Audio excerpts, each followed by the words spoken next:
আমরা সরকারের পক্ষ থেকে এই নির্বাচন যাতে সুষ্ঠু, শান্তিপূর্ণ এবং উৎসবমুখরভাবে সম্পন্ন যায় সেজন্য সকল প্রকার সাহায্য সহযোগিতা প্রদান করব।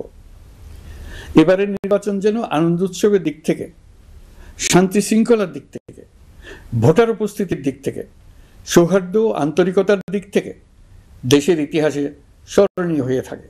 সেই জন্য সকল আয়োজন সম্পন্ন করতে আগামীকাল থেকে আমরা সকলেই মানসিক প্রস্তুতি ও প্রাতিষ্ঠানিক আয়োজন শুরু করব। নির্বাচনে ভোটারদের সম্পর্কে দুই একটা কথা বলতে চাই। এবার আমরা প্রবাসী ভোটারদের ভোট দেওয়ার আয়োজন নিশ্চিত করতে চাই। অর্থনৈতিক দিক থেকে সম্পূর্ণ বিধ্বস্ত বাংলাদেশ যে আবার দ্রুত ঘুরে দাঁড়াতে পেরেছে তার বড় কারণ হলো আমাদের রেমিটেন্স যোদ্ধাদের ঐতিহাসিক অবদান।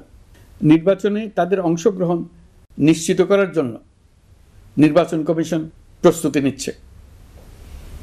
নারী ভোটাররা যেন দেশের সর্বত্র নির্দ্বিধায় আনন্দোৎসব সহকারে তাদের ভোট দিতে পারে এটা নিশ্চিত করতে চাই। এবার যেন কেন্দ্রে কেন্দ্রে নারী ভোটারদের ঢল নামে, আমরা সেই লক্ষ্যে সমস্ত ব্যবস্থা গ্রহণ করব। দেশের মানুষের ভোটাধিকার কেড়ে নেবার কারণে গত 15 বছর ধরে নাগরিক বৃন্দ ভোট দিতে পারেনি। এবারের নির্বাচনে আমরা আমাদের বকেয়া আনন্দ সহ মহা আনন্দে ভোট দিতে চাই। এবারের নির্বাচনে জীবনে প্রথমবার ভোট দিতে যাবে এরকম ভোটাররা নানা উৎসবের মধ্য দিয়ে ভোট কেন্দ্রে যাবে, তাদের এই দিনটি স্মরণীয় করে রাখার জন্য।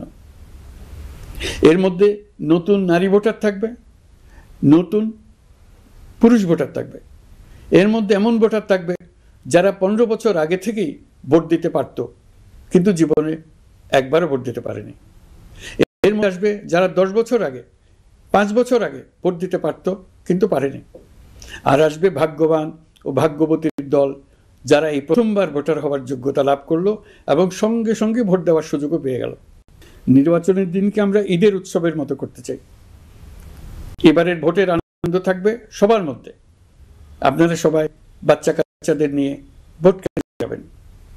নাগরিক অধিকার প্রয়োগের মহা আনন্দ পরবর্তী বংশধরদের কাছে তুলে ধরার জন্য এখন থেকে প্রতিদিন আলাপ আলোচনা করুন।